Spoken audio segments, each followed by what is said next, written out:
That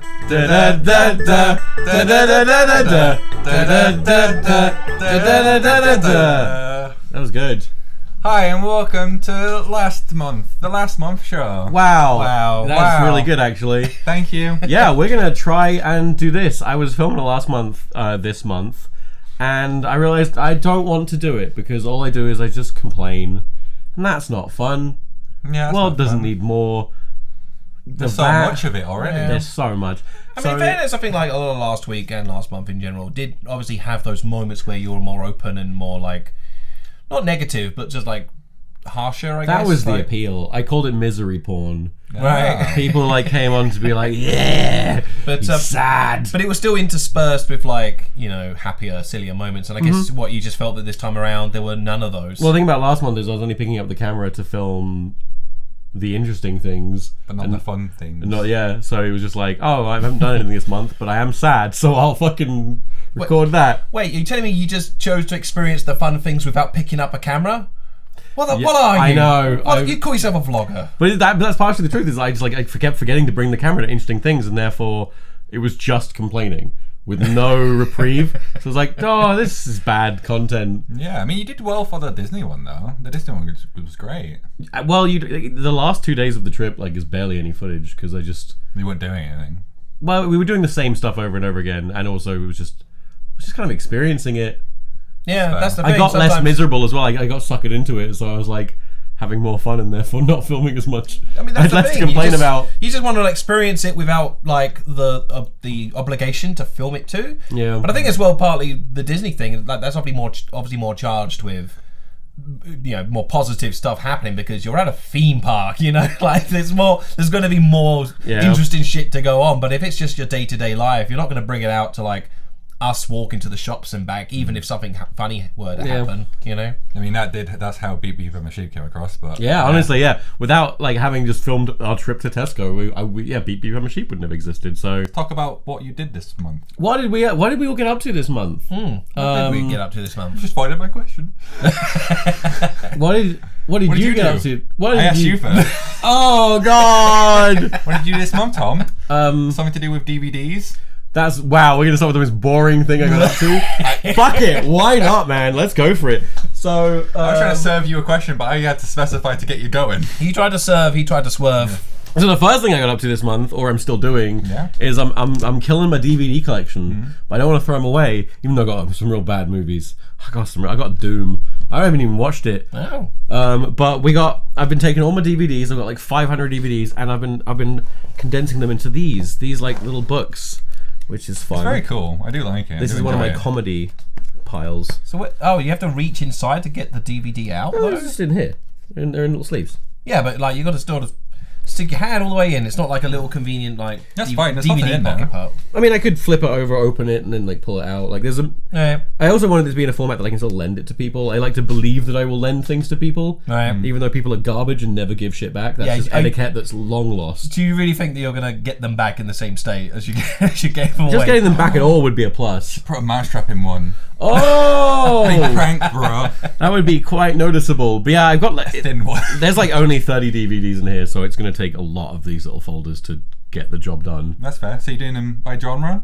Yeah, I'm using the game Blockbuster as the basis of the genres to break it down. You're doing genre A to Z? So no. You're just putting the entirety of a genre in. Yeah, well, I mean, probably, like, the comedy is too, obviously, because I like comedy movies. So, like, if I'm in the mood for a horror, you put up the horror folder and flick.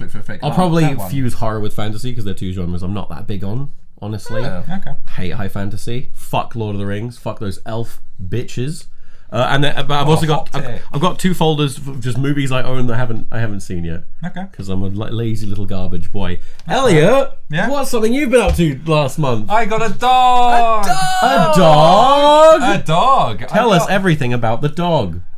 So yeah, we wanted to adopt for a while, and we were going to wait till the new year because we didn't want to go like travel up with a dog. So we got a place that allows a dog now because it's written into the contract, and the previous owners also had 2 rescues. It's actually in the contract. It's not just a discretionary thing. It's No, like it's in the you contract, can have yeah. dog. Yeah. You must have dog. It is for a lot of places. It's required. For ours, it was actually the place we ended up going because we were on a bunch of lists like All Dogs Matter and Barcy require that in a contract, so it's certain that you're allowed a dog and you're not just trying to sneak a dog in. All Dogs Matter is a charity that is the charity you got the dog through, or no? I got it through a completely different rescue, an independent rescue. But All Dogs Matter is a charity, right? Yes. So you showed up to work one day with a T-shirt that said All Dogs Matter on it, and I was like, that's in poor taste.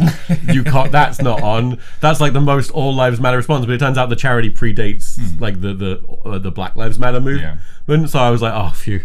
I just thought you were like the most like doing the whitest thing imaginable. Like, dogs' lives matter. It's like, oh, it's bud.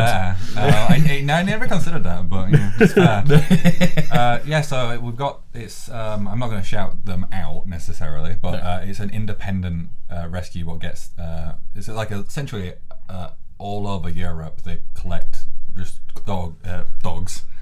And rescue dogs. Yeah, they They're rescue like Pokemon dogs. trainers. Just steal dogs. They just steal dogs, and then they bring them to UK because a lot of these places in Europe don't treat dogs with any kind of respect. Usually, the culture is just not there. Yeah, well, a lot of cultures, dogs are just sort of like the pets, vermin. Like vermin. Yeah. So they collect them. Like ours, Gizmo. By the way, that's their name. Right, and why is it called Gizmo? Why do you have to call me out? I'm gonna have to call you out on this. I know what we did, but you feel like the need to call me out. It's just how we called her Gizmo the Gremlin because Gizmo's not a gremlin. No. Gizmo's a mogwai. Well, that's why we had the other things are gremlins. That's why we specify. That's why we specify that this one is a gremlin. Because the issue was that her original name was Opsy, which is a very Croatian sort of name. Because she didn't have a name, she grew up on a construction site, and she's a grandma, which is wild. And she was called Grandma Opsy. I'm not sure what. How old is she? She's 3 years old. Right. When we got her, we realised that they told us that she wasn't actually name trained. We thought she was, so we were going to try to do something like Bobby or something. A sound alike. Yeah. Name. So that we could slowly change the name, but we just got told she doesn't respond to anything. She's never been taught. She's never been in a house, and she's always been outside her entire life. And we're like, okay. So we just spent time with her, and we always just called. She just looks like a little gremlin, and she looks a bit like Gizmo. And we just decided on that after spending a few days with her and just finding out what felt right at the time. So it is named after Gizmo from the movie, right? Because the thing is, we called her just a grandma little gremlin, grandma little gremlin. So that, but then it was like we just ended up calling it gremlin, and then we was like we couldn't figure out like a half decent name, and then we was like let's call it Gizmo, and it was like okay, it's very similar to like Gremlins, even though it's not a gremlin. Gizmo's not a gremlin. I think it counts. Like I think it's just being picky to be like, oh, technically it's a mogwai. Like it's fine. That's the whole. Actually, that's the whole point of the fucking movie. Maybe just push my glasses up further up my nose. Actually, like. Honestly, but that's we haven't met her yet. Like we're hoping. She's very scared, and we haven't actually tested her with any other people yet. I genuinely don't know which of our two dogs would be more appropriate because like Pink is obviously a female, and therefore she likely won't get those bad vibes. But Pink is also very into being an asshole. Yeah. But Squidge is also kind of an asshole. But I don't know. We'll see. It will be interesting. We have to do it on a neutral ground. Yeah. And also, she's terrified of other dogs.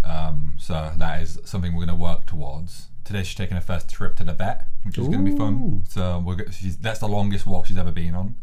And she'll meet another person. We're also having people around on this weekend to see how she interacts with just other people. That's funny because I'm not coming around this weekend. I literally was going to invite you around this weekend. You know other people? It was Nat invited some friends, and I was like, damn it, I was going to. She told me last night as I was being like, hey, well, we should probably like invite Tom round. I mean, that's the ultimate stress test for anything. Is if it can be in a room with me, the loudest, most abrasive person, and you're not going to be intentionally like loud and abrasive. No, I don't have to be intentionally. I just am loud and abrasive, so it just kind of happens. It falls out. Yeah, I mean, I would like to, but it's like right now she's just nervous and she gets a bit scared if we she follows around everywhere, but she's now getting to the point where she'll just go have her own time and like just go away and just sleep, which is very nice. She's actually getting more comfortable around the house. She's only doing little zoomies so far, so little zoomies. Yeah. Oomies.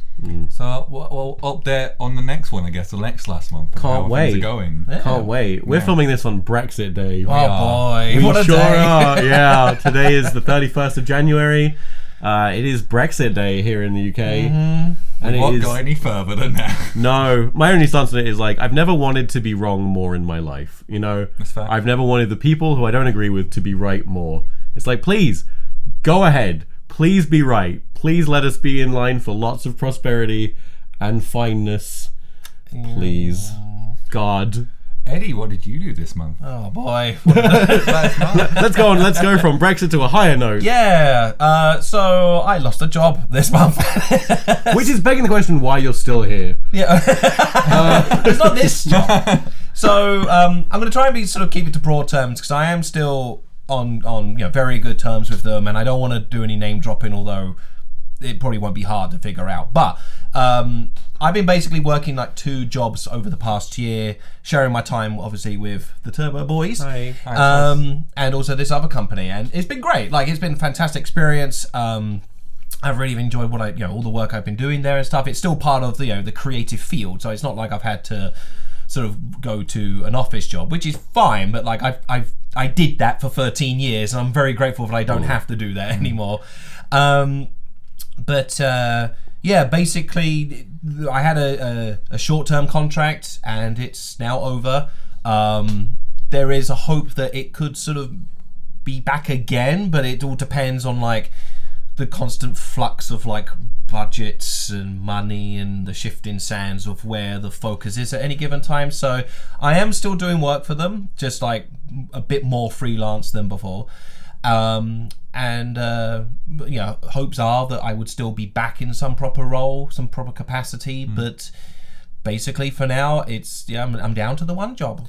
Well, it all plays into like this thing that's been going around a lot lately in our own little circle, which is what feels like a second .com bubble burst, where loads of our friends that work in media, in specifically in like online media, running YouTube channels and stuff, the money seemingly getting pulled out of that, and therefore there's this slew of sort of redundancies or contract not renewals. In your case, it's all like the corporate level based YouTube channels, so stuff like Cottage Humor.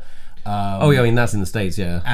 What are the other ones? I've forgotten their names. Donkey, Cracked, all of the like the things that Discovery bought. SourceFed. Yeah, it's really Sky sad stuff. Yeah, like our friend Chloe, our friend Matt, like their companies got shut down and they've gone freelance again. Well, then not that companies got shut down, but it was like these big media enterprises were pouring loads of money into these channels, and then maybe it's algorithmic shift on YouTube, maybe the economy has changed and they're just like Brexit. Not gonna. It's Brexit, yes, to an extent, but I think it's more likely just YouTube changing its focus algorithmically and like pulling away from that kid-friendly content. I think generally like we are seeing like a shift now, like a seismic shift with YouTube, and like I don't think we're going to see as much corporate involvement anymore. I think like the focus has now shifted to things like Twitch and TikTok and the podcast, I think, as well. Which brings us on to our sponsor. We have one.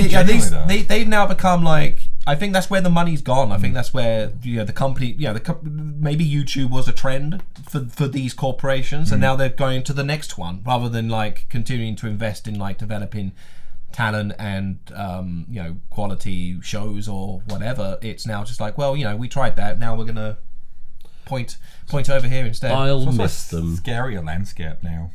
Yeah, there's a lot more uncertainty to it. Yeah. And that's why I think less podcasts growth. are safe, because like I was watching Jenna and Julian have free sponsors of podcasts, and it's like, don't cite Jenna and Julian, because then people will know what we rip off all the time. Stupid. Not everything is stolen. Yeah, it is. This office is stolen. It is. What? Oh shit! It kind of is. I mean, the idea of this office, I went to John T's house and he had the same model, and I was like, "Where'd you get this?" And then I went and got one myself. Yeah. So yeah, there's nothing original under the sun. Advertising's scary, and YouTube is scary. But I think that's where, like, I mean, in a manner, YouTube has always been for the independents, and like it in terms of return, like it feels like the least money you can sink in is kind of better. Yeah. So like that's why, like, for a while at least, Let's Play channels were the big thing. I think less so now. Maybe that's just due to oversaturation. I don't know. It's variety, seemingly. Like YouTube gives more advertising to things that are not like huge variety. They want to go for something that's safe and consistent. That's why I think like people like Jenna and Julian or like like that's why the grumps I think works, because it's like they're doing something very specific on there, and the advertisers know exactly what they're going to get. And it's separate to the Game Grumps channel. Like they've actually separated them. I mean, in terms of profitability on YouTube, like just ads alone has always been this really relatively minimal thing. You know, thousands of pounds is great in theory, but you know, you have to get a video with millions of views to start making thousands of pounds from that video. And once you're paying a team and a crew and a cast and maybe for a location, it's the profit margins aren't that great. So the money really in YouTube has been exposure in terms of just like advertising money, just getting eyes on things and making people aware of products or brands. So like actually making money directly off YouTube, like I will invest in this video is still relatively speaking chump change, and it always has been. Yeah. Like unless you are pulling in videos that are regularly getting 10, 20 million views, like yeah, I'd be very wealthy if I only made Asta Movie and knocked out one of those every week. But even then, like I find it so surprising that people who like are incredible, like CPG Grey and Kurt Kazart and those channels, do earn that like them kind of views, but the main the income expense is of those videos, Patreon. Though. Yeah. Like I was surprised when I was listening to a CPG Grey podcast. Just I was like, oh, okay, I watched the most recent video, and I was like, it linked off to a podcast. I listened to it, and they were talking about how for him he was like, yeah, I do all my income kind of comes through Patreon because of the supporters there. I was like, wow, I would not have thought someone who was that popular on the platform and gets so many views per video. Maybe like they're not like every month, like they're not consistent, but them and Kirksat, who was like, I would say Kirksat is one of the hugest channels on the platform right now. Of edutainment. Of edutainment, But it's a cool. And even channel. they get sponsors on their videos as well as Patreon. Yeah, sponsors, Patreon, ad revenue. So they're like great, but to be fair, they are an entire studio as well. Yeah, and then like you know the thing about the amount of work that clearly goes into their videos, the amount of animation. Yeah, and then you've got like a team of writers, of editors, of everything. Like their videos are still going to cost thousands to make each. Yeah, and they still generally push like merch as well. Like every video is usually sponsored, and I think recently they were pushing for a calendar because it's obviously coming to the new year and stuff. He's getting a little dingly dingle. Sorry. Who's popular? Why are you popular? Who is it? Who was it? It's my lunchtime alarm, because if I don't set an alarm, I forget to eat lunch if I'm working. Oh wow! I know, right? Hardcore. Yeah.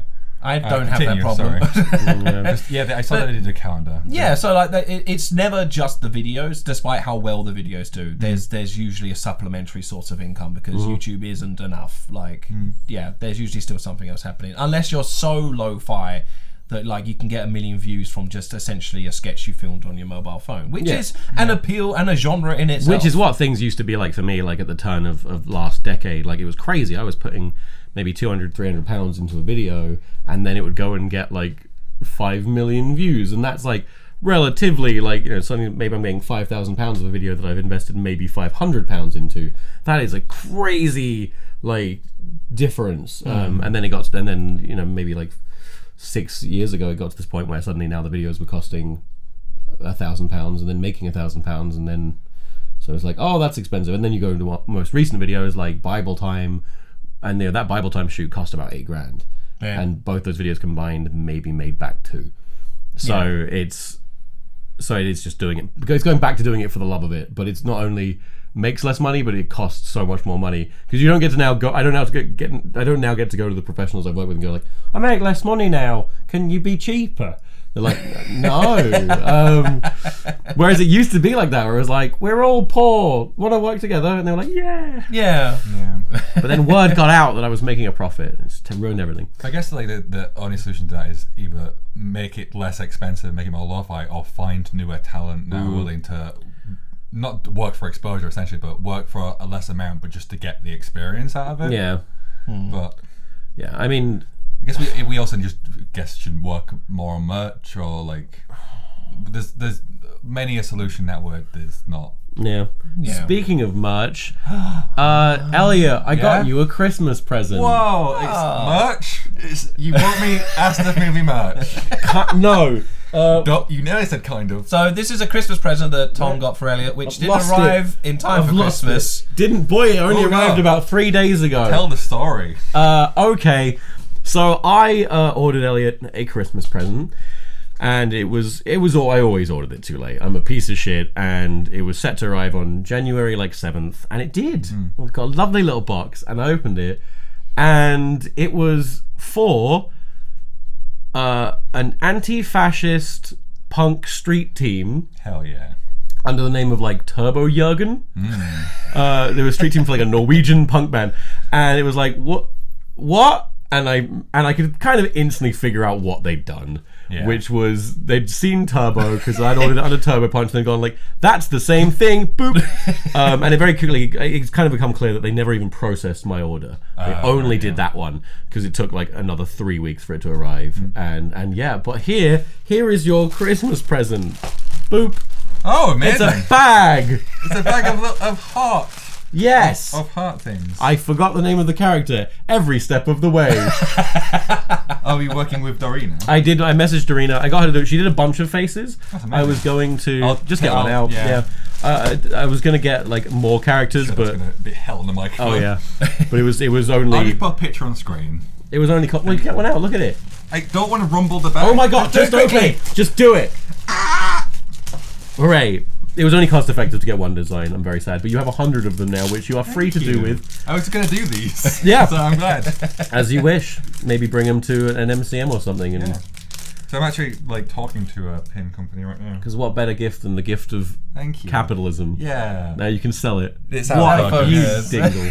Yeah. It's very small. I'll take a photo of it. It'll be on screen. It's very lovely. Thank you. You're very welcome. It took ages for them to even get the colours close to right. Yeah. It's still a very odd colour. Yeah. It's still quite grey. So is it redesigned or is it actually taken from the thing? It's really they're fresh ones. Dorina did 4 different designs for me. There was also going to be one of headphones. Yeah. I'm good at this. Okay. They don't say their names in the thing, so they I forgot their names. This is based on Elliot's short film, by the way. You should go watch, in case you haven't seen it already. Go it's see not that. on the screen right now. It's not. Well, you probably put it on the screen, but you can't click it. Card. Oh, does that work? I don't know how this works. Has it gone that side? Or that? Yeah, it'll be above me. Yeah. Or a card. I hate this.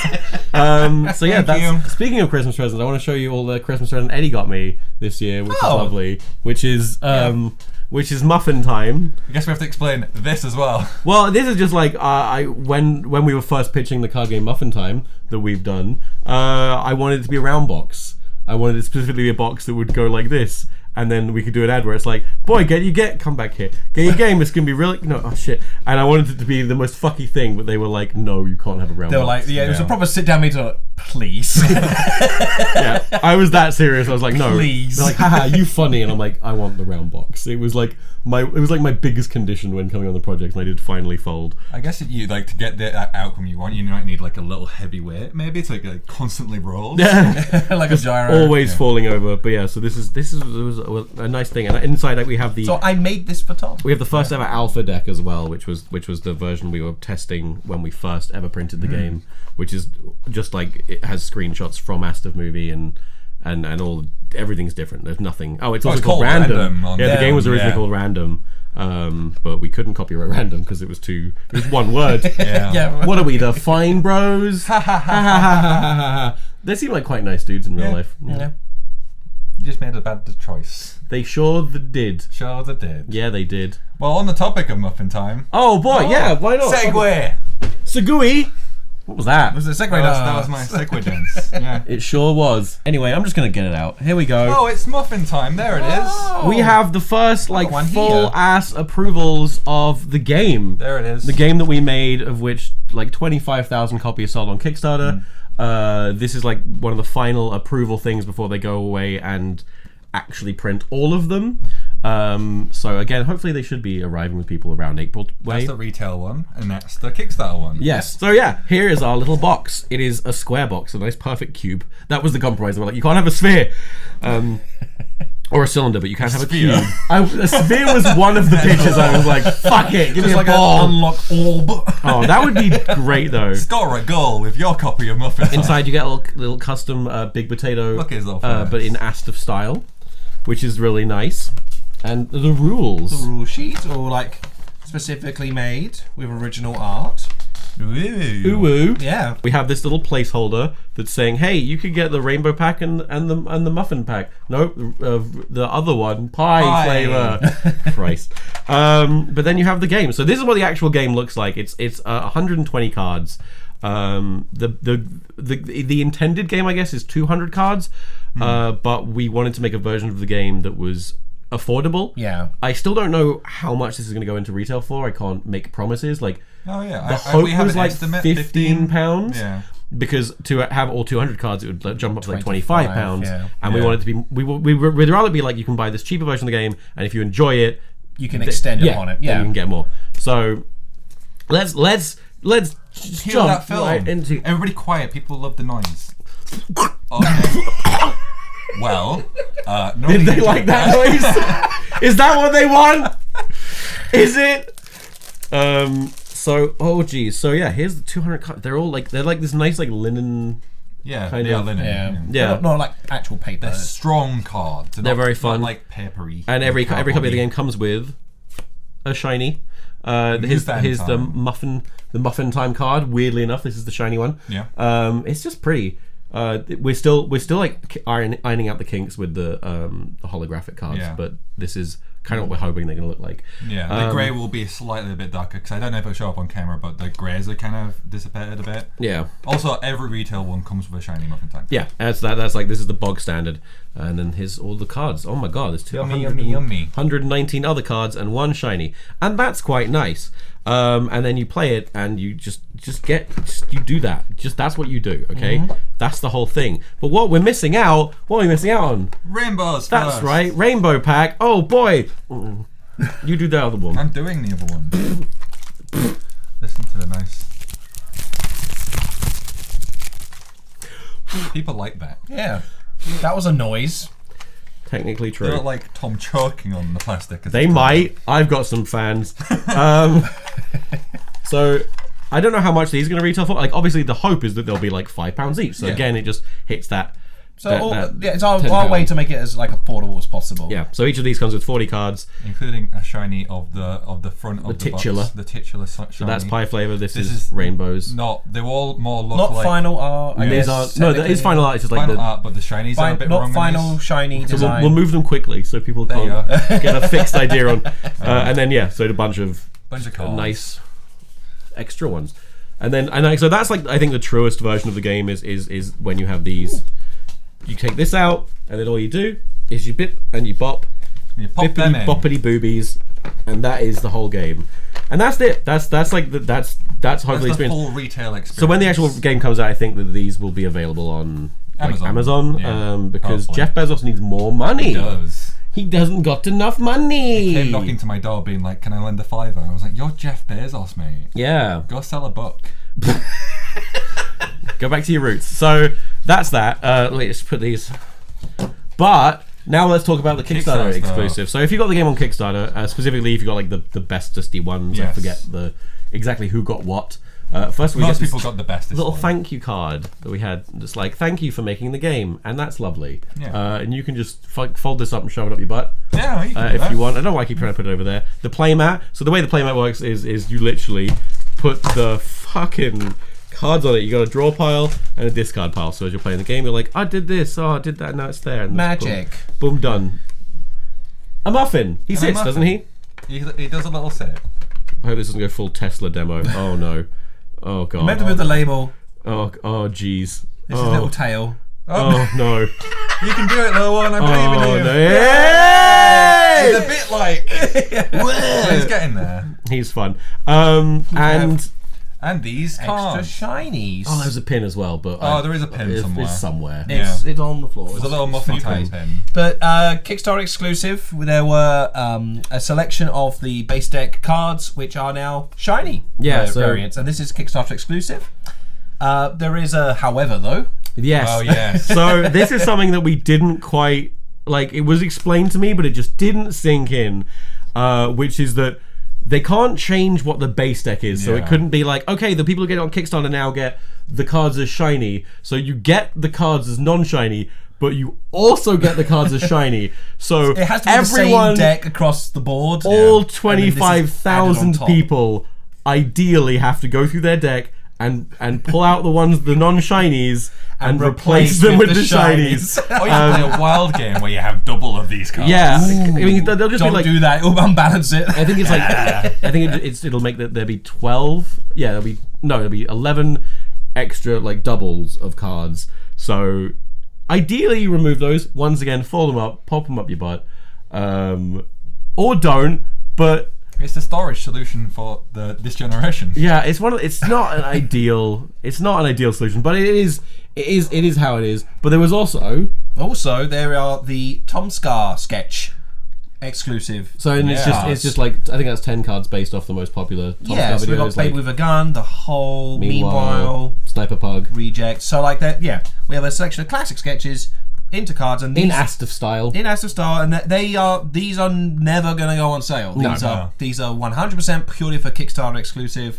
So some of them are stupidly overpowered, but we won't give a shit. Yeah, because only like I say only, but like 25,000. That's so many. Yeah, 25,000 have them, but like the retail versions, any future versions will not have these cards.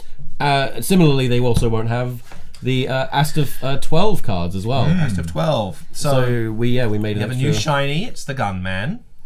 Ooh. I'm gonna get you. It's the Gunman. Ooh. That's funny. It is my favourite joke. Thank you. Yeah, I mean I like it a lot. So this is fun. And these cards as well, they'll never be.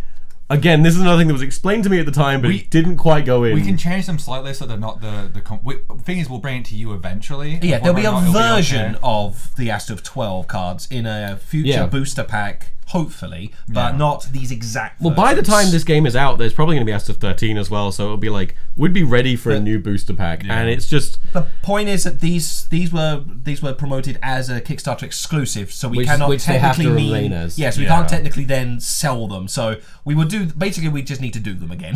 Yeah, which is fine, because like, they have the least amount of balancing time, so maybe when people have been playing the game, we get more feedback, we can go, well, we can now apply what we've learned. So what happens is you take all these and pretend you've swapped out the 10 shiny cards, you pop them in, beep boop, and that's there you go. The final game, if you got the Kickstarter, is 230 cards, which is too many.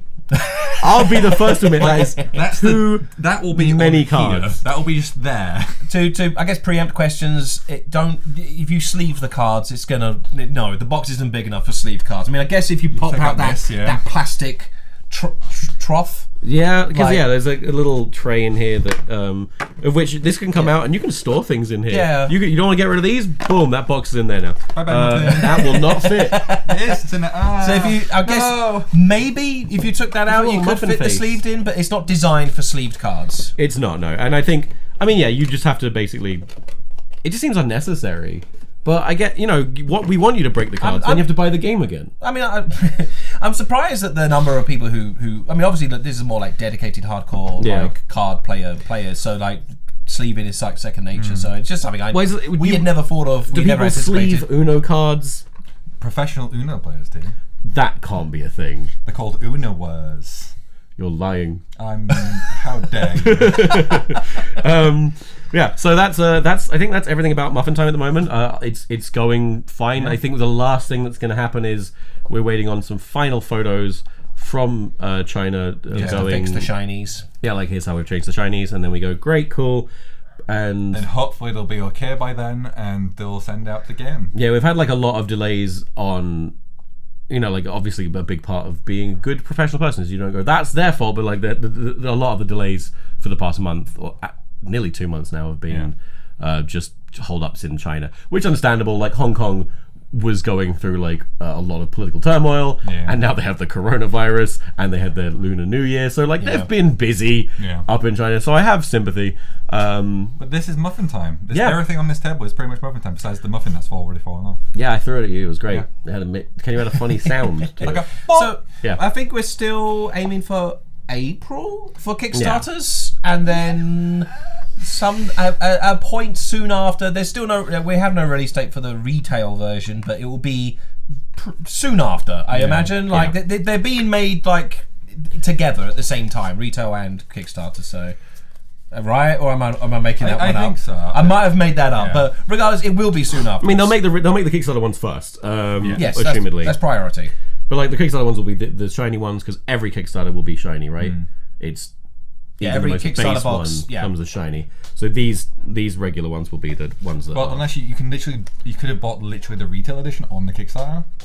Okay, yeah, the lowest tier, which is these ones. So they'll be. I think it's like only about 1,000 or so people got those. So it's just literally the retail version. Oh, speaking of Muffin Time, actually, I like getting posters. Like Muffin Time is not a thing that will ever have posters because it's not like a.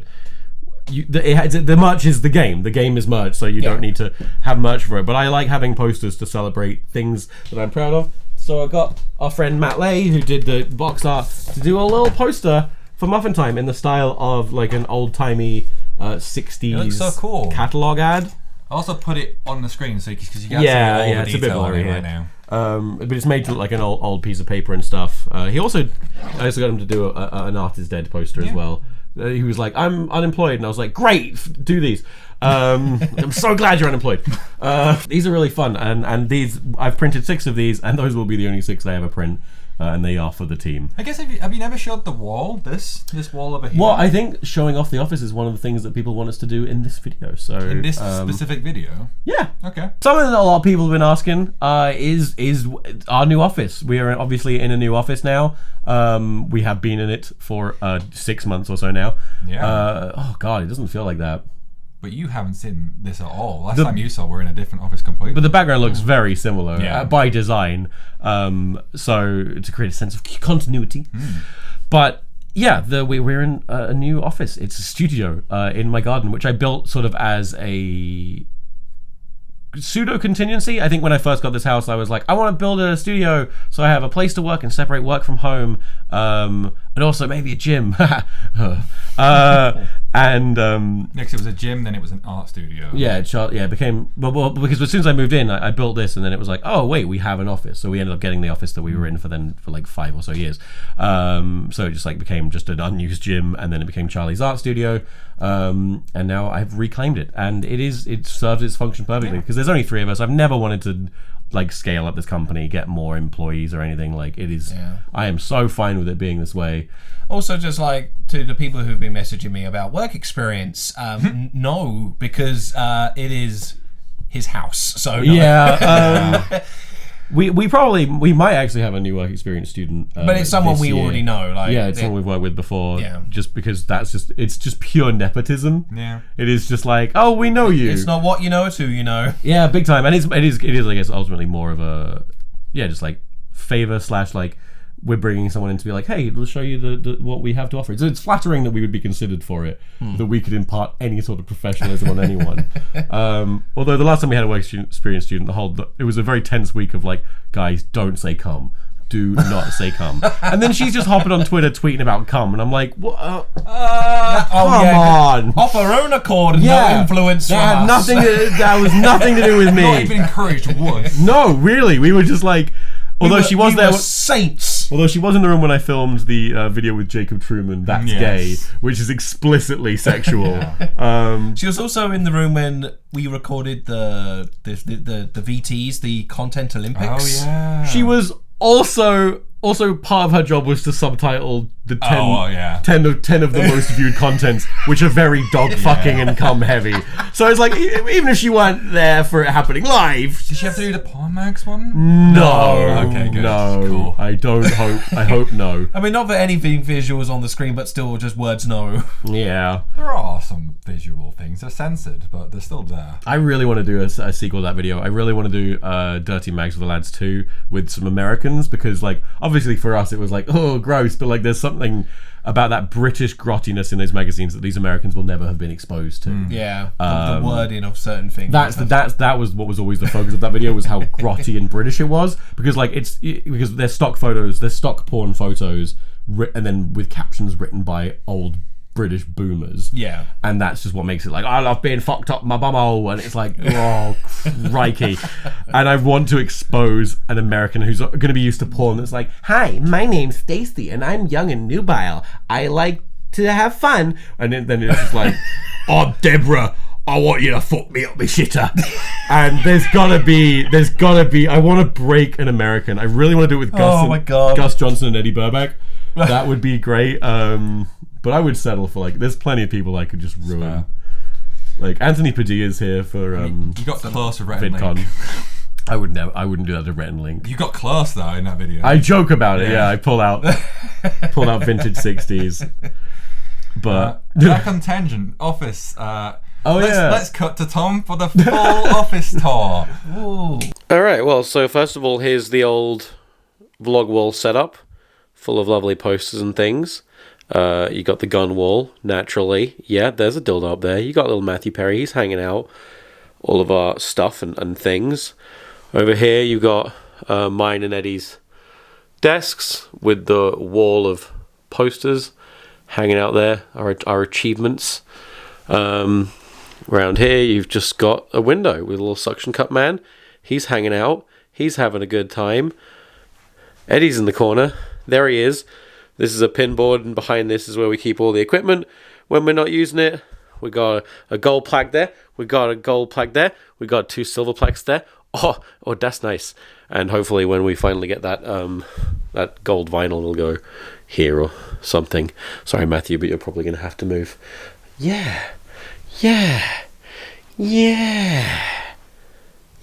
And we're back! Whoa! That's our new office. That sure is a short video. Wow. Yeah. It's a small space, but it's good. It's the space It's the space we need. I mean, you're only in here to film, really. You edit from home by choice. A little bit more space. No. But so that we could have a bit more separation from the actual desk area and the filming area. So this whole content table setup is taken up about half of the entire room. Yeah, like including the equipment, like it is taking up half of the room. Maybe but we pack it down. It's designed quite efficiently. There's this office serves as a purpose of it's like a working space and also a shrine, a testament to everything like we've done. Like that's what that poster wall is. That poster wall is there to be to display like all the projects that we've worked on or I've worked on that I'm proud of and that nothing can take away from that. You know, like not time.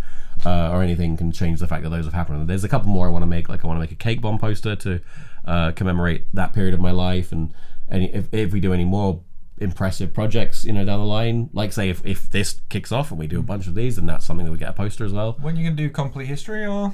I think that one's just a bit of a self-congratulatory wank. Like complete history is cool and it's popular, but it's like I think I'm scraping the bottom of the barrel there of like. Sure. I think it's a feat, though. I don't think many people have done that. Yeah, it's essentially your autobiography. Yeah, it's the closest thing I'll probably get to an autobiography. So it's like that's the most likely to do a thing for. And I have a design idea for it, but maybe I don't know because we've also got the gold vinyl of the Muffin song coming. Oh yeah, which is going to go up there as well. And it's just like it's nice to just have a wall of things to be like I'm proud of this, and it also then separates work from my house. Which is 50 feet that way. Yeah. Should we take topics from the audience? Oh God, that stuff. Yes. Should we TikTok it? Should we TikTok it? Yeah. Do a big TikTok? Oh boy. Hang on. So the third segment of this. Oh wow, Muffin Time. We went to .com/Twitters and got some topic suggestions from the audience who are stinky. Shall we? Like, I got a lot here. What do we do? One each? Oh, I guess so. I thought someone was going to pick one out and see if it's good. Here you go, pick one out. All right. Does it include their handle? Yeah. From Jaden Brealey. Sit/stand to wipe. Fight it out. We've already done this. I picked some pretty intense topics. All right. Okay. Sit. No. Stand. Stand to wipe. Stand to wipe. Sit to wipe. I'm a turncoat. Yeah. No. So if you weren't aware, this was a debate in last week. Well, the way it started was, I can't remember, we were having a discussion, like off camera, we were disagreeing about something. I think we were trying to come up with something to do with the sketch. We were like, what if they have a jokey argument about, like, do you stand or sit to wipe? And you're like, yeah. Like something that was, I think I was like, what if they have a jokey argument that's like something that, like, obviously everyone agrees on, why would there be an argument about So it? like crunch up or like... Scrunch or fold. Yeah. But it's like, what about sit or stand to wipe? Because obviously you sit to wipe. And then we you both both stand. were like, no, you stand to wipe. And I was like, haha. And then it went wild. And then the fucking world fell apart for all of us because none of us were aware that other people did it differently. Yeah, well, I brought it up because it is that point of like sitters don't know that there are standers and standers don't know that there are sitters. But it seemed at that point, the point that you didn't know that. That's what I thought everybody did. Yeah, and obviously I think that everyone sits. And to be fair, it is a majority of people that sit to wait. There isn't a survey to confirm that. No, there is, because it's pretty much no females stand to wipe. It is a very male thing. I guess, so already a majority of people. I have Googled it. And my theory is that it's a tall person thing. I guess. Maybe. I don't know. Like your limbs are longer, so there's more to noodle around. I don't know what the origins are. I just based it on the fact that that's, I guess, what I was taught. I mean, obviously, it's lean forward, but then it's what your parents did, I mean, so they probably stood you up to wipe your ass. Yeah, I guess that makes sense. Or they just reached her down. But like, I don't remember that point in my life. attempted to sit, and I just can't manage it. That's just baffling to me. I mixed it. That's the issue. I started mixing. I was like, I'll give it a try. I'm a free human being who's open to different ideas. So I'll give it a try every now and then. What a pioneer! I'm a pioneer in sit, stand, poop styles. I'm actually experimenting a third one. Sideways. I tried to stand to wipe because I was like, okay, they're all doing it. There's got to be a fucking reason. And you know what happens? Your ass cheeks close, and now it's more work. My ass cheeks don't close. No, mine don't. I've got a muscular ass, so I can open it up on demand. Hello, Elliot. I don't know why that's where my brain went. Just put googly eyes on it's a Muppet. So anyway, I sit now though. Well, I'm a stander through and through. Yeah, I sit now because it's easier. I hope your son is about my height and sits. Well, he's a bit shorter than you at the moment. Don't just a little. True. Don't teach him to stand. Okay, let him find it. Well, I'm gonna talk to your wife and have her teach him right. Okay, here's a question from Chu. Who has irrational fears and what are they? I mean, I think we all definitely do. Shut up. You've been very vocal about your irrational fear. Yeah, I hate. Yeah? What were you about to say there? What were you going to say, Tom? My brain was like, here's all the things you shouldn't say, and then they were the only things that I could think of. I have two irrational fears. One is death. I fear death. As in not so much a dead person, but just my own finite life.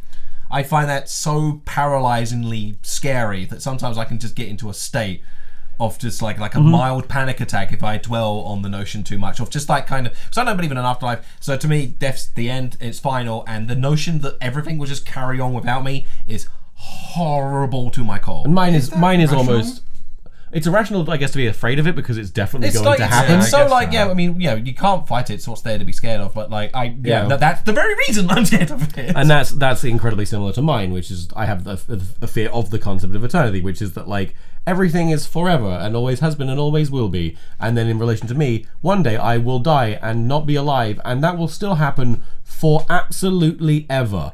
And even if I'm not conscious, or if I am conscious, it happens forever. And both are terrifying, and both can make me feel sick and throw me into a panic attack. So I don't know. It too long. I don't know if we're just getting the definition wrong, but these all sound like pretty rational things. My rational fear is dementia. I hate losing the idea of losing myself to just age, and just my brain going doesn't, like, I've lost everything. Well, I think it's rational to be afraid of something that like you can control, maybe, because that's a productive.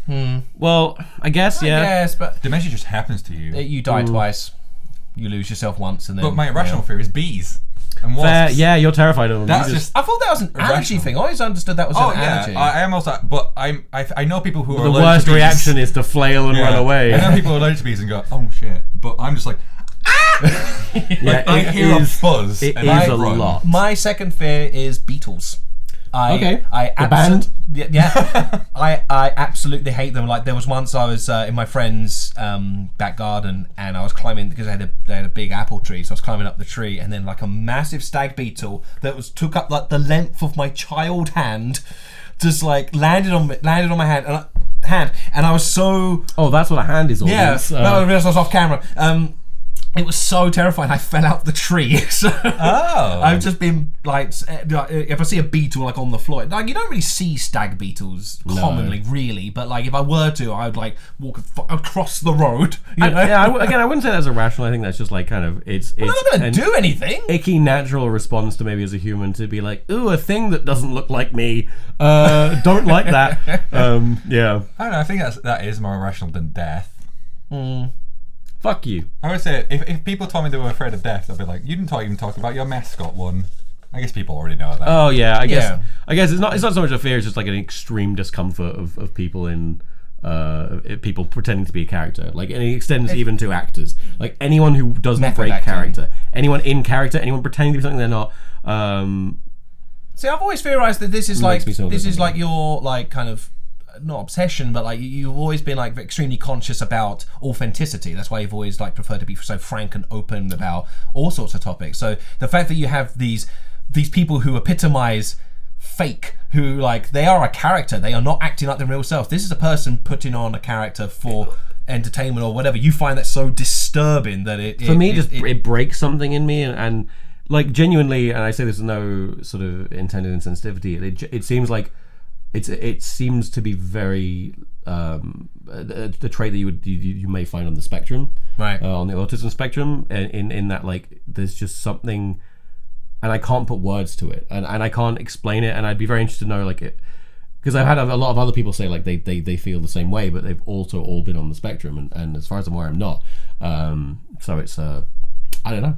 Right. It's a weird thing. What's the next topic, Eddie? The next question is from. Moana? Anna Moana. Say the username. Just say the name. Moana. Let's go with Anna. Anna, who smiles at memes, says, where is the line between comedy and offence? I'd be interested to hear Elliot's thoughts. Oh God! Big topic. What an absolute huge topic to just jump straight into. I already have of like sitting or standing. I already have we went from sitting or standing to fear to this, so I already have a very formed opinion. So I'd be interested. I think it's completely context driven because it's based on individual circumstance. Like, you wouldn't go for someone like I feel like you need to gauge it person to person. That's why maybe it'll be. I think people, if you go to a comedy show and do kind of something left to the right, you're gonna get like, you're doing that on purpose. You're causing offense for an effect. Like you're doing it on purpose. Yeah. But doing an accent is like it's always this thing is such a wide topic, so it's kind of hard to gauge it. But I'm just try your best to be good and not offend people. I guess it does depend where your heart is at in the moment, because like most comedy, like I guess it's like you're punching, but it depends in what direction. Yeah. And if you're like punching down, you're like playing to a stereotype, or you're reciting the same like done jokes like racism, transphobia, sexism, ageism, all this stuff. That can be regarded as offensive because you've taken your position, you've aimed down. But if you're aiming up, then that plays into more like satirical, fighting the powers that be, that kind of stuff. So that isn't offensive. Because I mean, even so, there's still the argument of intent. There's the fact that like, I said this, but I didn't intend that. But I don't think that's still offense, even if you didn't intend to, even though that was not the motivation behind said joke. If it has been received as an offense, you've offended someone, and you can't be like, no, you're wrong. You're wrong to be offended at that, because if they are genuine offended, then they are in their right to be, and rightfully upset by whatever you've just said. So it's down to you to then be like, oh, well, okay, I can understand why you took it that way. I didn't intend it that way, but I understand that you've responded that way, so therefore I will measure what I say in future. You know, that's all it kind of takes. It's like a gut reaction that a lot of people have, that they kind of point the finger back at them for being offended, and it's not. That's not how that should work. That's not funny. I think if you've made a joke and you've caused more offense than laughter, then that's a bad joke. Change it up. Like, you can grow as a human being to be able to work more up than down. Because I think a lot of people, especially right now in this culture, they think that if I'm always being offensive, then there's no comedy in the world anymore. Where it's not true. Like there's so much more comedy. And I want to stress that the sort of thing I just said, that does absolutely not strike out dark humor. Like, goddamn, like, I love dark humor. Like, it's so fine. I can make 100 dead baby jokes a day. That's fine. You supercar. Yeah. But I have seen no. I got upset when you showed me a child dying in the It movie scene. That upset me, yes. But my point being, I can still... That makes it out like I was like, yeah, look at this idiot. But point is, I can still make... I'm still absolutely capable to make, dark, twisted humor. That kind of thing is so fine because, I mean, even with that still comes with a context. Rick and Morty can do fucked up dark humor, but it is contextually placed in such a way that, it doesn't really glorify... say Rick in that situation or something like that. So tell that to the audience who perceive it that way. So for me, first you have to take a step back and define the criteria. So for me, there is offensive versus harmful, and that's the line for me. Like, offense is it is a feeling, it is a discomfort.